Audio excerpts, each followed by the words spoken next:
আজকের ক্লাসে স্থিতিবিজ্ঞান ও দৃঢ়বস্তুর ঘূর্ণন থেকে এবছর বোর্ড এক্সামে অ্যানুয়াল পরীক্ষায় ক্লাস 11-এ কী ধরনের প্রশ্ন আসতে পারে তার জন্য আমি কিছু প্রশ্ন সাজেস্ট করছি তোমাদের। তোমরা প্রশ্নগুলো ভালোভাবে লিখে নেবে এবং বেশ কিছু প্রশ্নের আমি সমাধান করিয়ে দেবো। আর যেগুলো সমাধান করিয়ে দেবো না তোমরা আমার ভিডিও ক্লাসে দেখে নিতে পারো বা তোমরা বই থেকেও দেখে নিতে পারো। আমি বলে দেবো কোন জায়গাগুলো ভালো করে দেখতে হবে। তো প্রশ্নগুলো ভালোভাবে দেখে নাও। আমাদের এখান থেকে 3-3-6 নম্বর আসবে। তো এটা খুব ডিফিকাল্ট চ্যাপ্টার বলি আমি, কারণ বাকি মেকানিক্সগুলোর থেকে কিন্তু এখান থেকে নাম্বার তোলাটা সহজ, এটা আমাদের খেয়াল রাখতে হবে। প্রথমে বলে রাখি দুটো জায়গা আমরা জোর দিয়ে দেখব। একটা হচ্ছে ভরকেন্দ্র ভারকেন্দ্রর স্থানাঙ্ক নির্ণয় বা এই জায়গাগুলো খুব ভালো করে দেখব। আর 2 নম্বর হচ্ছে আমাদের কৌণিক ভরবেগ সংরক্ষণের জায়গাটা ভালো করে দেখতে হবে, কারণ এবছর সমান্তরাল অক্ষ উপপাদ্য আর লম্ব অক্ষ উপপাদ্য অংশটা সিলেবাস থেকে বাদ আছে। তো ওই জায়গাটা আমাদের এবছর না দেখলেও চলবে। তো সেই জন্য যে দুটো অংশ বললাম এখান থেকে প্রশ্ন আসতে চলেছে, দুটো অংশ থেকে দুটো প্রশ্ন আসবে এবং কোন জায়গাগুলো ভালো করে দেখতে হবে সেগুলো আমি তোমাদের বলে দিচ্ছি। অবশ্যই মন দিয়ে দেখো এবং প্রশ্নগুলো ঠিকভাবে লিখে নাও। প্রথম যে প্রশ্ন 1 নম্বর, ভরকেন্দ্র কি বস্তুর উপাদানের বাইরে থাকতে পারে? হ্যাঁ, থাকতে পারে। কোন একটা ফাঁপা গোলকের ক্ষেত্রে বা কোনো রিংয়ের ক্ষেত্রে বস্তুর উপাদানের বাইরে থাকতে পারে। ভরকেন্দ্র, আমি মুখে বলি, তোমরা প্রশ্নগুলো লিখে নেবে। ভরকেন্দ্র কি বস্তুর উপাদানের বাইরে থাকতে পারে? হ্যাঁ, থাকতে পারে। ফাঁপা গোলকের ক্ষেত্রে থাকতে পারে এবং রিং বা যেগুলো হলো অবজেক্ট তাদের ক্ষেত্রে বস্তুর যে উপাদান বা যে ভর, ভরের মধ্যে থাকবে না, বাইরে থাকবে। আচ্ছা, এরপর চলে আসি ভরকেন্দ্রের বেগ সংক্রান্ত। বলছে 10 কেজি আর 20 কেজি ভরের দুটো বস্তুর ভরকেন্দ্র বেগ বলে দিয়েছে, তাদের ভরকেন্দ্রের বেগটা বার করতে হবে। 10 কেজি যে ভর তার বেগ বলে দিয়েছে 4i cap plus 2j cap plus 3k cap metre per second. আর 20 কেজি যেটা বলেছে সেটা বলেছে হচ্ছে i cap minus 2j cap plus 5k cap metre per second. তাহলে এই দুটো বস্তু গতিশীল এত বেগ নিয়ে তাদের ভরকেন্দ্রের বেগ কত হবে সেটা আমাদের নির্ণয় করতে হবে। তো ভরকেন্দ্রের বেগের সূত্র VCM সমান তাহলে হবে m1 r1 m1 v1 plus m2 v2 by m1 plus m2। তো এখানে এইটা হলো v1, এটা v2 বসিয়ে দেবে। বসিয়ে হিসেব করলেই তোমরা পেয়ে যাবে এই বস্তু সংহতির ভরকেন্দ্রের বেগ কত সেটা। ঠিক আছে, তো এটা তোমরা করে নেবে। আমি জাস্ট উত্তরে হিন্সটা দিলাম, মানগুলো বসাবে, মাল্টিপ্লাই করবে, আইজেকে দিয়েই উত্তর আসবে, তাকে মড করার কোনো প্রয়োজন নেই। নেক্সট যে প্রশ্ন, ভরকেন্দ্র ভারকেন্দ্রের সংজ্ঞাটা পড়বে এবং ভরকেন্দ্র এবং ভারকেন্দ্রের মধ্যে কোনটা বস্তুর কোনো বস্তুর ক্ষেত্রে মৌলিক সেটা তোমাদের পড়ে নিতে হবে, কারণ ভারকেন্দ্রটা বস্তুর অবস্থানের উপর নির্ভর করে, তাই এটা মৌলিক নয়। কারণ ভারকেন্দ্র নির্ণয় করতে গেলে অভিকর্ষজ ত্বরণ প্রয়োজন হয়, আর ভরকেন্দ্রের ক্ষেত্রে স্থানের উপর নির্ভর করে না, এটা সব স্থানে একই রকম তার ভ্যালু বেরোবে বা তার স্থানাঙ্কটা বেরোবে। সেই জন্য ভরকেন্দ্রটা অধিকতর মৌলিক, কারণ বিস্তৃত বস্তুর ক্ষেত্রে জিটা কিন্তু ভ্যারিয়েবল। মানে যদি আমরা হিমালয় পর্বতের ক্ষেত্রে ভাবি, বিস্তৃত বস্তু তার সমতল অংশে একরকম হবে, শীর্ষের প্রান্তে একরকম জি এর মান হবে, কারণ জি এর মান উচ্চতার সাথে সাথে কমতে থাকে, জি এর মানের পরিবর্তন হয়। সেই জন্য আমরা ভরকেন্দ্রকেই মৌলিক বলছি, ভারকেন্দ্র নয়, কারণ ভারকেন্দ্রটা অভিকর্ষজ ত্বরণের সাথে পরিবর্তিত হতে পারে। এরপর চলে আসি একটা ভরকেন্দ্রের স্থানাঙ্ক নির্ণয়। তো একটা 2 গ্রাম ভরের বস্তুর স্থানাঙ্ক বলেছে হচ্ছে 5 সেমি আর 9 সেমি, আর 3 গ্রাম ভরের বস্তুর ক্ষেত্রে বলেছে স্থানাঙ্ক 3 সেন্টিমিটার 7 সেন্টিমিটার। ওকে, 2 গ্রাম ভরের বস্তু স্থানাঙ্ক দেওয়া আছে, 3 গ্রাম ভরের বস্তু স্থানাঙ্ক দেওয়া আছে, দিয়ে বলছে ভরকেন্দ্রের অবস্থান ভেক্টর নির্ণয় করো। ভরকেন্দ্রের অবস্থান ভেক্টর মানে RCM মানে হচ্ছে m1 r1 plus m2 r2 by m1 plus m2। তাহলে মানটা আমি একটু লিখে দিই।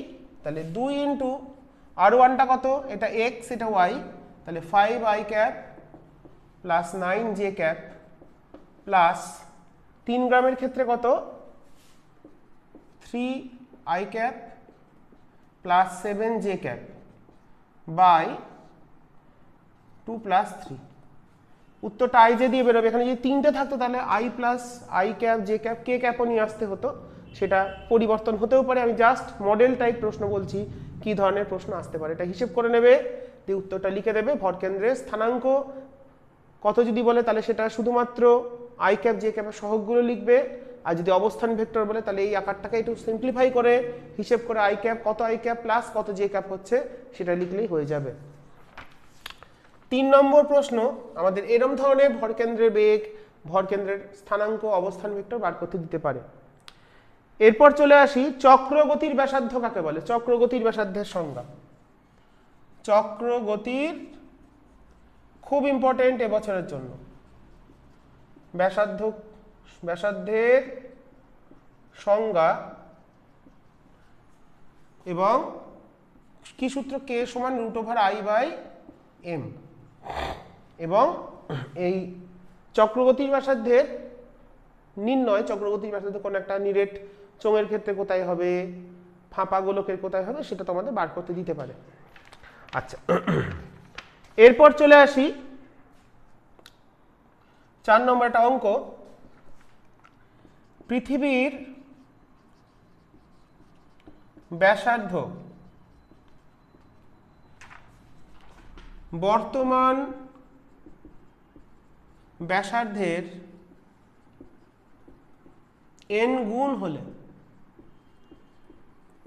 দিনের দৈর্ঘ্য কত হবে। খুব ইম্পর্টেন্ট, 2 নম্বরের পার্ট প্রশ্ন হিসেবে আসতে হবে। এখানে আমাদের সূত্র কি, আই ওমেগা কৌণিক ভরবেগ সংরক্ষণ সূত্র, I omega constant, i1 omega 1 সমান i2 ওমেগা 2। তো পৃথিবীর ক্ষেত্রে আই হচ্ছে 2/5 mr², ওমেগা হচ্ছে 2π/t1, আর n গুণ হলে 2/5 m। এখানে ভর স্থির রেখে বলে দিয়েছে, ভরটা পরিবর্তন হচ্ছে না। আরটা কত হবে, nr² 2π/t2। তাহলে দেখো হিসেব করে, অতএব t2টা চলে আসছে t1/n², মানে 24/n²। কেন 24? কেন? কারণ পৃথিবীর ক্ষেত্রে দিনের দৈর্ঘ্য কত হয়, 24 ঘন্টায় 1 ভাগ প্রদক্ষিণ করে। তাহলে এই সূত্র দিয়ে শুধুমাত্র n গুণ না বলে দ্বিগুণ বলতে পারে, অর্ধেক বলতে পারে, যা খুশি বলতে পারে। তো এই প্রশ্ন কিন্তু এবছরের জন্য খুবই গুরুত্বপূর্ণ, 2 নম্বরের প্রশ্ন হিসাবে আসতে পারে। তো ভালো করে এটা আমরা দেখে নেবো অবশ্যই। তো তোমরা স্ক্রিনশট নিয়ে নিতে পারো। এরপর আমি পরবর্তী অংশে চলে যাব। নেক্সট চলে আসি কোশ্চেন নাম্বার 5। কৌণিক ত্বরণ ও টর্কের সম্পর্ক খুব ইম্পর্টেন্ট। মানে tau equals to I alpha, প্রমাণটা ভালো করে দেখতে হবে। টাউ সমান আই আলফা প্রমাণটা কিভাবে আসে দেখে নেবে অবশ্যই। আচ্ছা, এরপর চলে আসি একটা থিওরি। এই প্রমাণটা খুব আসে, একটা এইচ উচ্চতার নততল থেকে একটা বস্তুকে ছেড়ে দেওয়া হলো, কোন একটা বস্তু, আর ব্যাসার্ধ এম ভরের, যার জড়তার ভ্রামক আই, তার অন্তিম বেগ কত হবে এবং তার ত্বরণ কত হবে। অন্তিম বেগ ভি হচ্ছে √2gh বাই আমাদের 1 প্লাস i/mr²। এই যে প্রমাণটা ভালো করে দেখতে হবে। এটা আমরা কিভাবে করছি, mgh ইকুয়ালস টু, এখানে স্থিতিশক্তি, সেটা এখানে গতিশক্তি, half mv² into 1 plus i/mr²। এটা হচ্ছে মোট গতিশক্তি। এটার মোট গতিশক্তি মানে এর মধ্যে কি কি গতিশক্তি আছে, আবর্ত গতিশক্তি প্লাস এটা রুটের মধ্যে পুরোটা হবে, আমি লিখতে ভুল করেছি একটু। প্রমাণটা দেখবা, ত্বরণের রাশিমালা a সমান হচ্ছে g sin theta by 1 plus i by mr square. এই প্রমাণ দুটো, এই প্রশ্নটা কিন্তু খুব ইম্পর্টেন্ট। শুধুমাত্র প্রমাণ নয়, এই সূত্র থেকে বলতে পারে ধর একটা নিরেট চোঙ একটা ফাঁপা চোঙকে ছেড়ে দেওয়া হলো, তাদের ত্বরণের অনুপাত কত হবে, বা সর্বোচ্চ বেগের মানে এখানে যখন পৌঁছবে তার বেগের অনুপাত কত হবে, এটা আমাদের জিজ্ঞেস করতে পারে। তো এই সূত্র দিয়ে ছোট ছোট প্রশ্নগুলো ভালো করে দেখবে, আর সূত্রের প্রমাণটা অবশ্যই যেন ভালো করে দেখা হয়, এটা যেন ছাড়লে চলবে না। এটা কিন্তু খুবই গুরুত্বপূর্ণ, এটা 3-এর প্রমাণেও আসতে পারে, এর প্রয়োগ 2-এ আসতে পারে। সেই জন্য এই সূত্রের প্রমাণ দুটো ভালো করে দেখে নিতে হবে। ঠিক আছে, আমরা এই শক্তি সংরক্ষণ থেকে এটা পাই, যে বাকিটা তোমরা দেখে নেবে কিভাবে আসছে। V square equals to u square plus 2as, এটা হচ্ছে জি সাইন থিটা বসিয়ে দিলেই চলে আসবে আমাদের ওখান থেকে। এটা বার করতে হবে, আর এইচ এর মানটা বসিয়ে দিতে হবে, এইচ এর মানটা বসিয়ে দিলে চলে আসবে। ঠিক আছে, এখানে এইচটা বসাবো আর ভি স্কয়ারের মানটা বসিয়ে দেবো। ইউ স্কয়ারটা তো 0, 2as, এসটা হচ্ছে কত এইচ বাই সাইন থিটা, ওখান থেকে বসালে চলে আসবে। তোমরা দেখে নিতে পারো, আমার ভিডিও ক্লাসে করিয়ে দেওয়া আছে।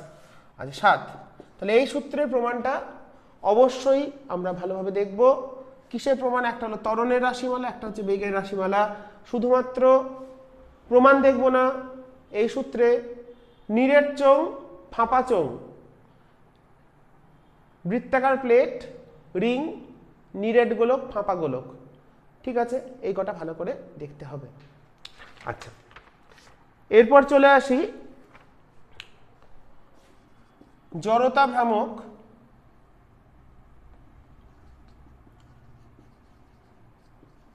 ভ্রামকের সংজ্ঞা, জড়তা ভ্রামকের সংজ্ঞাটা ভালো করে দেখবে। কাকে বলে?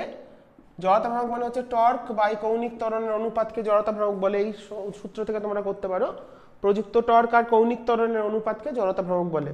এটা কিন্তু তোমরা ভালো করে দেখে নেবে। আচ্ছা, এখানে আমার একটু বিচ্ছিন্নভাবে প্রশ্নগুলো লেখা আছে। এরপর একটা খুব গুরুত্বপূর্ণ জিনিস, সেটা হচ্ছে অঙ্কের জন্য আমি বলছি। কোন একটা পুলি বা চাকতিকে সুতো জড়িয়ে এখানে একটা এম ভরের বস্তু ঝুলিয়ে দেওয়া হলো।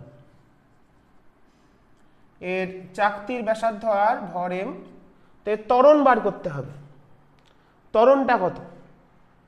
তাহলে এখানে টানটা কত বার করতে হবে? তাহলে এখানে যদি এটা ত্বরণ এ ত্বরণের নামে, তাহলে এদিকে এমজি কাজ করছে, তাহলে আমরা লিখতে পারি MG minus T equals to হচ্ছে এম এ। তাহলে টি চলে এলো M into G, MG minus M A চলে এলো টান। আর টর্কের সূত্র অনুসারে লিখতে পারি টাও ইকুয়ালস টু হচ্ছে, টাও মানে হচ্ছে বল ইন্টু লম্ব দূরত্ব আর আই আলফা। তাহলে টি ইন্টু আর সমান আই ইন্টু আলফা। তাহলে এখান থেকে টি এর মানটা যদি বসিয়ে দিই, আর আলফা সমান হচ্ছে এ বাই আর, আর আই এর মান হচ্ছে চাকতির ক্ষেত্রে হাফ এম আর স্কয়ার। এই বসিয়ে দিয়ে আর টি এর মানটা এটা সমান টি আর হয়ে গেল। তাহলে টি চলে আসছে, দেখো টি চলে আসছে আমাদের হাফ এম এ। এমটা এখানে ক্যাপিটাল এম হবে, হাফ এম এ। তাহলে টি এর মানটা এখানে বসিয়ে দিলে আমরা এখান থেকে দুটো সমাধান করে ত্বরণ বার করতে পারছি, আলফা বার করতে পারছি এ বাই আর করে। তাহলে এই সংক্রান্ত এই সূত্রের যে অঙ্ক হবে, সেই অঙ্কটা কিন্তু আমাদের থিওরিটা কনসেপ্টটা ক্লিয়ার রাখলে তবেই কিন্তু আমরা এই সংক্রান্ত যে সমস্যা দেবে সেই সমস্যাটা সমাধান করতে পারবো। তার জন্যে এই পুলির, গতিশীল পুলির সংক্রান্ত যে সমস্যা সেটা এসছে 2-1বার। আর সরাসরি বল প্রয়োগের ক্ষেত্রে যদি বলে এমজি মানের বল প্রয়োগ করা হলো, সেই ক্ষেত্রে টি এর মানটাই হচ্ছে এমজি হবে, সেখানে আর এমজি মাইনাস টি কাজ টি এম এ করবো না। সরাসরি বল প্রয়োগ, সরাসরি বল প্রয়োগের ক্ষেত্রে টি এর মানটা এমজি বসিয়ে দেবো, দিয়ে বাকিটা সিমিলার, মানে ওখানে এম এটা করে বার করবো না। ঠিক আছে, তাহলে এমজি বসিয়ে দিলে টি এর মান হবে এমজি, আবার টি সমান হাফ এম এ। এই দুটো সমাধান করে আমাদের বাকিটা করতে হবে। ওকে, তো এই সংক্রান্ত গাণিতিক সমস্যা দিতে পারে, ভালো করে দেখতে হবে। তো তোমরা স্ক্রিনশট নিয়ে নাও, আমি এরপর পরবর্তী অংশে চলে যাব। নেক্সট প্রশ্নে চলে যাই। নেক্সট কোশ্চেন, আবর্ত গতিশক্তির রাশিমালা প্রমাণ, মানে ই সমান হাফ আই ওমেগা স্কোয়ার। প্রমাণটা ভালো করে দেখব, প্রমাণ দিয়ে শুধুমাত্র প্রমাণের জন্যই নয়, এখান থেকে আমাদের অঙ্কও আসতে পারে। এবং মোট গতিশক্তি মানে হাফ এমভি স্কোয়ার, কোনো একটা বস্তু যার ব্যাসার্ধ আর ভর এম, জড়তা ভ্রামক আই, সেটা গড়িয়ে যাচ্ছে ওমেগা বেগে, তার রৈখিক বেগ ভি, তাহলে মোট গতিশক্তি half MV square plus half I omega square. এই সংক্রান্ত মোট গতিশক্তি রৈখিক গতিশক্তির অনুপাত কত, আবর্ত গতিশক্তি মোট গতিশক্তির অনুপাত কত, এখান থেকে প্রবলেম আসতে পারে। তো মোট গতিশক্তির সূত্রটা আমরা একটু অন্যরকম ভাবে মনে রাখছি, into 1 plus I by m r square. মনে রাখতে হবে বিভিন্ন বস্তুর যে জড়তা ভ্রামক হয়, যদি বলে ধরো ফাঁপা গোলক, তাহলে আই বাই এম আর স্কোয়ারে বসবে হচ্ছে 2/3, সহগ যেগুলো সেগুলো আই বাই এম আর স্কোয়ারের মান। আবার যদি বলে নিরেট চোঙ, তাহলে আই বাই এম আর স্কোয়ারের জায়গায় বসবে 1/2। যদি বলে ধরো রিংয়ের ক্ষেত্রে আই বাই এম আর স্কোয়ারের ভ্যালু হচ্ছে 1। এই মানগুলো একটু খেয়াল রাখতে হবে। এবং এক্ষেত্রে মোট গতিশক্তি আর আবর্ত গতিশক্তির অনুপাত কত, বা রৈখিক গতিশক্তি আবর্ত গতিশক্তির অনুপাত কত, এগুলো কিন্তু আমাদের দিতে পারে, ভালোভাবে দেখে নেব। ঠিক আছে, নেক্সট প্রশ্ন, কৌণিক ভরবেগ, সবচেয়ে ইম্পর্টেন্ট প্রশ্ন, কৌণিক ভরবেগ ও টর্কের সম্পর্ক প্রতিষ্ঠা ও এর থেকে কৌণিক ভরবেগ সংরক্ষণ সূত্র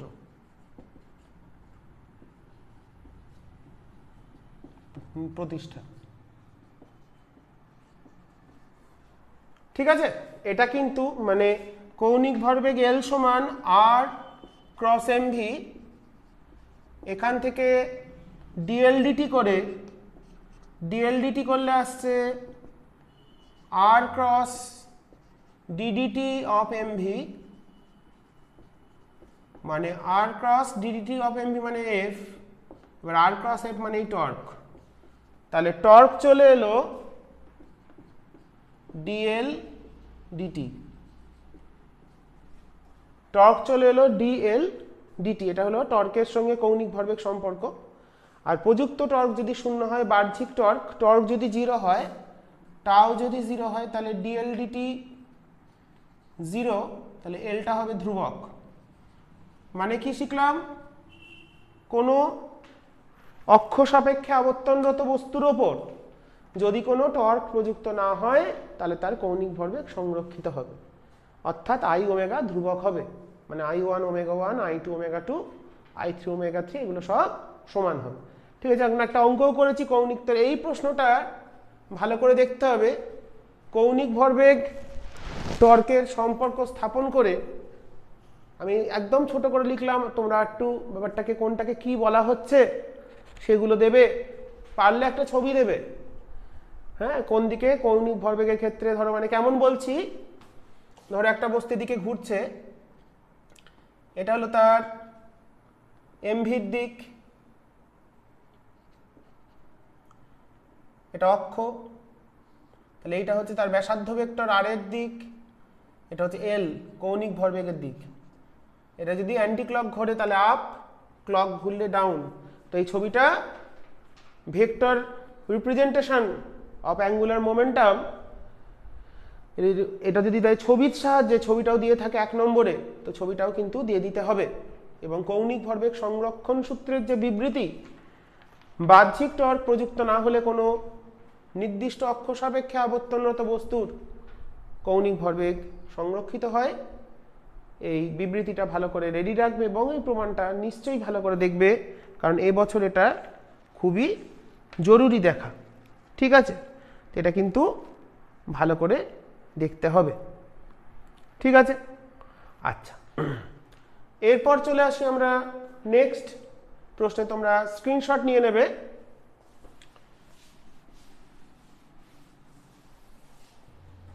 নেক্সট যে প্রশ্ন সেটা আমরা এরপর দেখে নেব। তো এরপর যে প্রবলেমটা আমরা দেখে নেব, ধরো এটা আমাদের আসে একটা সমবাহু ত্রিভুজের তিনটে শীর্ষবিন্দু বলে দিয়েছে, তিনটে শীর্ষবিন্দুতে তিনটে ভর আছে আর বাহুর দৈর্ঘ্য বলেছে, তো এর ভর কেন্দ্রের অবস্থান কোথায় হবে? তো আমরা এখানে বলে ধরা আছে 1 গ্রাম, এখানে আছে 2 গ্রাম, আমি জাস্ট ভ্যালু বলছি, না 3 গ্রাম, আর বাহুর দৈর্ঘ্য ধরো বলেছে হচ্ছে 2 সেন্টিমিটার। তাহলে আমরা এই 1 গ্রামটাকে, যেটাকে যে কোনো একটা কোণাকে আমরা মূল বিন্দু হিসাবে ধরে নেব, তাহলে এটা 0 0 স্থানাঙ্ক হলো, এটা স্থানাঙ্ক কত হবে 2,0, আর এটা স্থানাঙ্ক কত হবে, দৈর্ঘ্যটা হচ্ছে এইটুকুনি 1 আর উচ্চতা হচ্ছে √3/2 ইন্টু বাহু মানে হচ্ছে √3, ঠিক আছে? তাহলে তিনটে স্থানাঙ্ক পেলাম। তাহলে ভর কেন্দ্রের x স্থানাঙ্ক বার করতে হবে, ভর কেন্দ্রের y স্থানাঙ্ক বার করতে হবে, বা ভর কেন্দ্রের RCM বার করলেও চলবে। তাহলে ভর কেন্দ্রের প্রশ্ন কি, ভর কেন্দ্রের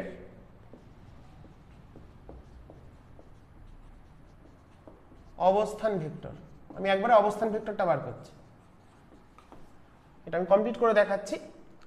তাহলে ভর কেন্দ্রের অবস্থান ভেক্টর মানে RCM, তাহলে কত হবে 1 into 0i cap plus 0j cap plus 2 into 2i cap plus 0j cap plus 3 into 1i cap plus √3j cap by total mass হচ্ছে 6। ওকে, তাহলে ভর কেন্দ্রের প্রত্যেকটা স্থানাঙ্ক কত, এটা স্থানাঙ্ক, এটা 0 0 মূলবিন্দু ধরেছি, এটা x অক্ষ, এটা y অক্ষ, এরকম করে তোমরা ছবিটা করে নেবে। যে কোনো একটা বিন্দুকে তোমরা মূলবিন্দু হিসেবে ধরতে পারো, মূলবিন্দু যেটাকে ধরবে তার সাপেক্ষেই যে বিন্দু সাপেক্ষে বলবে সেটাকে মূলবিন্দু ধরে নেবে, যদি এরকম ত্রিভুজ দিয়ে কোনো অঙ্ক দেয়। তাহলে আমাদের এটা চলে আসছে, এটা 0 হয়ে গেছে, 2 2 4 আর 3 7, তাহলে 7i ক্যাপ প্লাস এটা 0, তাহলে হচ্ছে প্লাস 3 √3j ক্যাপ বাই 6। তাহলে স্থানাঙ্কটা কত হলো 7/6, √3/2, 0। তাহলে x স্থানাঙ্ক 7/6, y স্থানাঙ্ক √3/2, এটাকে ভেঙে লিখলে হচ্ছে 7/6 i cap plus √3/2 j cap, 0 k cap, k cap যেহেতু নেই তাহলে ভর কেন্দ্রের অবস্থান ভেক্টর বার করলাম, আর যদি স্থানাঙ্ক বলে তবেই স্থানাঙ্কটা লিখবো, না হলে কিন্তু লিখবো না। এটা তোমরা ভালো করে দেখে নাও। এরপর আমি পরবর্তী প্রশ্নে চলে যাব, তোমরা স্ক্রিনশট নিয়ে নিতে পারো। এরপর যে প্রশ্নটা আমি সাজেস্ট করব সেটা হচ্ছে আমাদের যে কৌণিক ভরবেগ, রৈখিক ভরবেগ, এদের সম্পর্ক, কৌণিক ত্বরণ, রৈখিক, এদের যে ভেক্টর সম্পর্ক, সেখান দিয়ে কিছু প্রবলেম যদি দেয়, সেরকম একটা প্রবলেম আমি রেডি করেছি। তো একটা বস্তুর ভর বলেছে 2 কেজি বা 2 গ্রাম, যাই হোক না কেন, তার কৌণিক বেগ বলে দিয়েছে 3i cap minus 4j cap plus k cap, আর রৈখিক বেগ বলে দিয়েছে, অবস্থান ভেক্টর বলে দিয়েছে 5i cap minus 6j cap plus 6k cap. Okay, দিয়ে আমাদের বলেছে কৌণিক ভরবেগ আর রৈখিক বেগ বার করতে হবে। তো v সমান ওমেগা ভেক্টর ক্রস আর ভেক্টর, আমি বারবার বলছি ক্রস প্রোডাক্ট ছাড়া কিন্তু এখানে মড বার করে v সমান ওমেগা আর বা আর ওমেগা বসালে হবে না, ভেক্টরের ক্রস প্রোডাক্ট দিয়েই করতে হবে। আর এটা তাহলে এখানে এই দুটো ক্রস প্রোডাক্ট করব, ওমেগা ক্রস আর দেওয়া আছে, আর কৌণিক ভরবেগ কি আর ক্রস mv, মানে m আর ক্রস v। তাহলে আগে ভিটা বার করতে হবে, তারপরে আর এর সাথে ভি এর ক্রস প্রোডাক্ট করতে হবে, যেমন ভেক্টরের ক্রস প্রোডাক্ট করা হয় সেটা সাহায্য নিয়ে করতে হবে, মড বার করে করলে কিন্তু হবে না, এটা মনে থাকে যেন। ঠিক আছে, যদি এমনি মান দেওয়া থাকে তাহলে এমভি আর ক্রস এমভি করতে পারে বা এমভি আর করতে পারো, কিন্তু যদি আমাদের কি দেয়, যদি ভেক্টর ফর্ম এরকম ভেক্টর আকার দিয়ে দেয়, তাহলে কিন্তু অবশ্যই আমরা ভেক্টরের যে ক্রস গুণ আছে সেই নিয়মে করব। তোমরা নিশ্চয়ই ক্রস গুণ করতে পারো, দেখানোর কিছু নেই। এরপর একটা খুব ইম্পর্টেন্ট সূত্র, টাউ সমান টর্ক সমান I omega 2 minus omega 1 by T. এই সূত্র দিয়ে আমাদের অঙ্ক দিতে পারে। প্রাথমিক কৌণিক বেগ এত, অন্তিম কৌণিক বেগ এত, টর্ক প্রযুক্ত টর্ক কত, জড়তা ভ্রামক দেওয়া আছে, সব দিয়ে অঙ্ক দিতে পারে। ঠিক আছে, এটা কিন্তু ভালো করে এই সূত্রের গাণিতিক সমস্যা ছোট অঙ্ক হিসাবে দিতে পারে। কারণ এবছর আশা করি প্রশ্ন খুব যে জটিল কিছু আসবে তা নয়, কিন্তু আমাদের খেয়াল রাখতে হবে I1 ওমেগা 1 সমান I2 ওমেগা 2 কৌণিক ভরবেগ সংরক্ষণ দিয়ে আমাদের অঙ্ক দিতে পারে। বস্তুর ক্ষেত্রে, বিন্দু বস্তুর ক্ষেত্রে এটাকে M1 R1 স্কয়ার ওমেগা 1 সমান M2 R2 স্কয়ার ওমেগা 2 বসিয়ে, আর যদি কোনো চোং বা জিওমেট্রিক্যাল অবজেক্ট বলে তার ক্ষেত্রে আইটা বসাতে হবে 2 এর 5 2 এর 3 1 এর 2 শুধু এম আর স্কয়ার বসিয়ে আমাদের হিসাবটা করতে হবে। তো সেই জন্য ভালো করে আমরা অবশ্যই দেখব। ঠিক আছে, এরপর তাহলে কৌণিক ভরবেগ সংরক্ষণ দিয়ে আমাদের গাণিতিক সমস্যাটা ভালো করে দেখে নিতে হবে। এই সূত্রের যে ছোট ছোট সমস্যাগুলো হয় তোমরা ভালো করে দেখবে। আচ্ছা, নেক্সট যে প্রশ্ন, একটা বর্গক্ষেত্রের 4টে যে শীর্ষবিন্দু, 4টে শীর্ষবিন্দুতে ছোট ছোট ভর আছে এম ভর।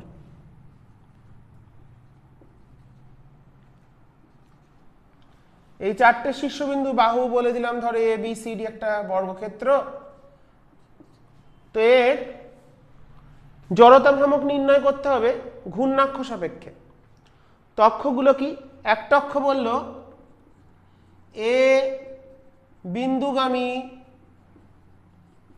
ও তলের সাথে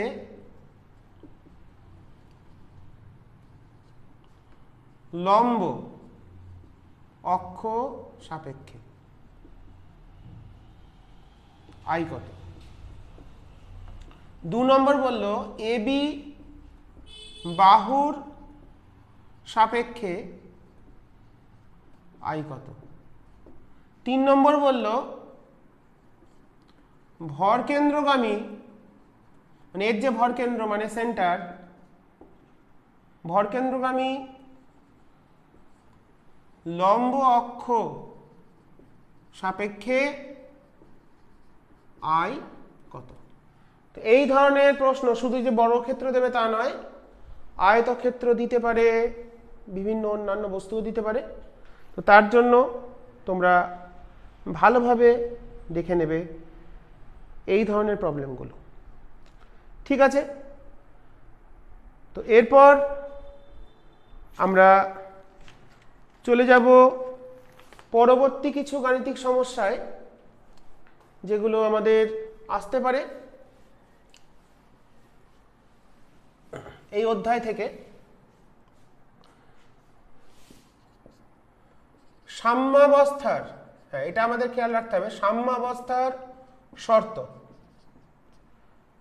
সাম্যের শর্ত বলতে কি বোঝো? সাম্যাবস্থার শর্তগুলি লেখো। একটা হচ্ছে, এটা স্থিতিবিজ্ঞান অধ্যায় আছে, সামেশন ফোর্স 0 আর সামেশন টর্ক 0। কোনো বস্তুর ওপর মোট প্রযুক্ত বল যদি 0 হয়, বলগুলির ক্রিয়াশীল বলগুলির বীজগাণিতিক সমষ্টি বা ভেক্টর যোগফল 0 হলে রৈখিক সাম্য সৃষ্টি হবে বা রৈখিক বেগ, রৈখিক গতি লাভ হবে না।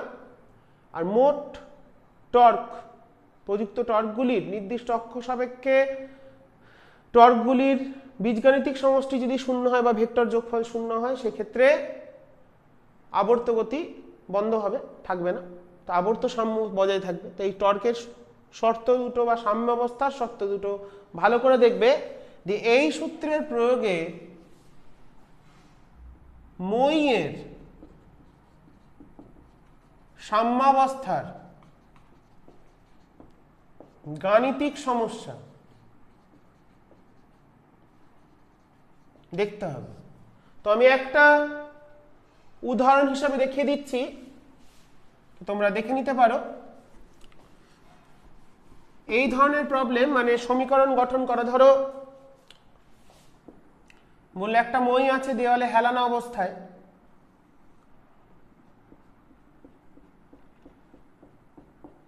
যার ওয়েট বলে দিয়েছি ডাব্লু,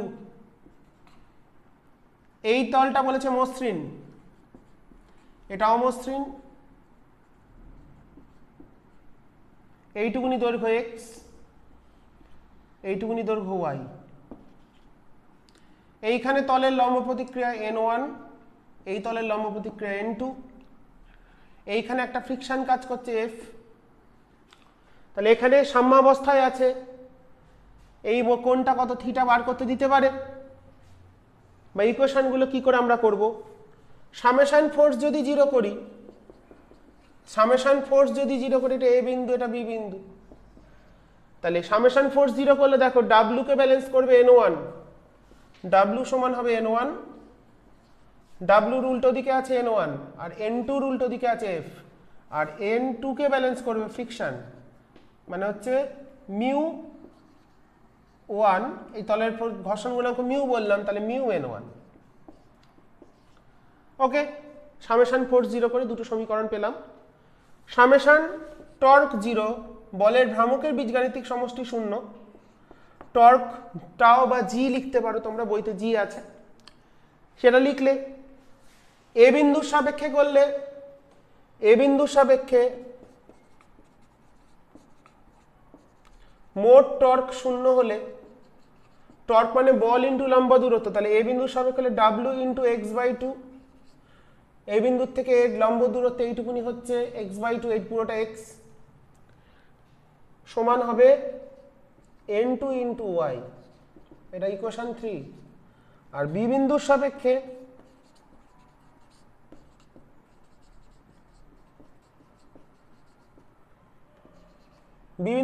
করলে W into x/2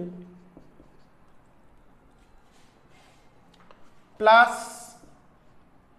F into Y, এই দুজন এই সাইডে আছে বাঁ দিকে, ওটা আছে ডান দিকে, তাহলে হবে n1 ইন্টু এক্স। তাহলে এই চারটে সমীকরণ সমাধান করে আমাদের কোনো গাণিতিক সমস্যার সমাধান করতে দিতে পারে, যদি কঠিন প্রশ্ন হয়, তাও বলে রাখলাম। তো সাম্যাবস্থার ক্ষেত্রে তারপরে ধরো কোনো একটা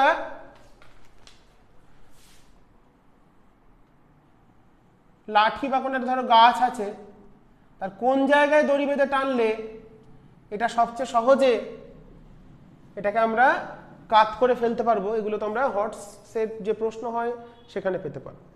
ঠিক আছে, এই প্রশ্নগুলো ভালো করে দেখতে হবে।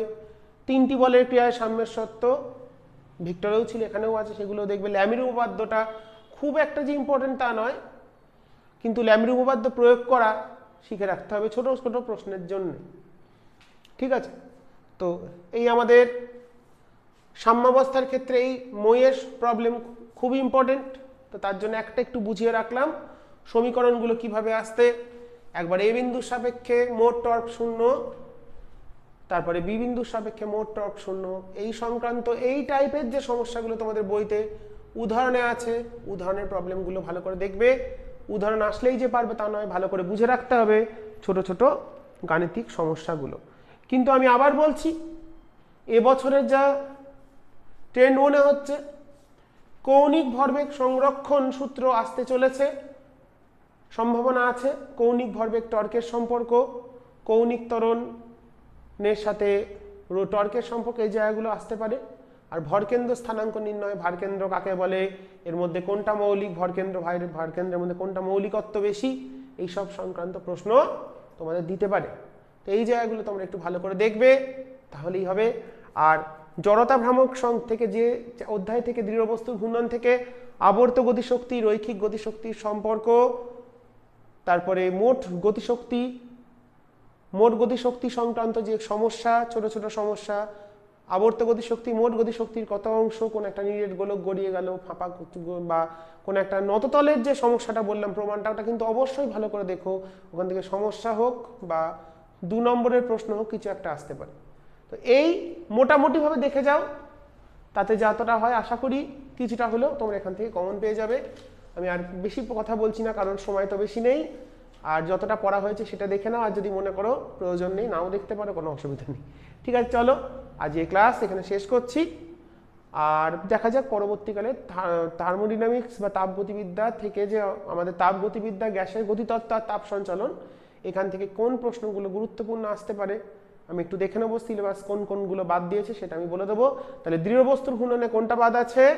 বাদ আছে হচ্ছে সমান্তরাল অক্ষ উপপাদ্য আর লম্ব অক্ষ উপপাদ্য থেকে এবছর কিন্তু কোনো প্রশ্ন আসবে না বা তার প্রয়োগ আসবে না, কারণ এই বছর ওইগুলো থেকে কিন্তু প্রতি বছর একটা করে প্রয়োগ আসতো। সেই জন্য এবছর কৌণিক ভরবেগ সংরক্ষণ সূত্রের জায়গাটা অবশ্যই ভালোভাবে দেখতে হবে। ঠিক আছে, চলো আজ এই ক্লাস এখানে শেষ করছি। সবাই ভালো থেকো আর এই কদিন খুব মন দিয়ে পড়াশোনা করে নাও।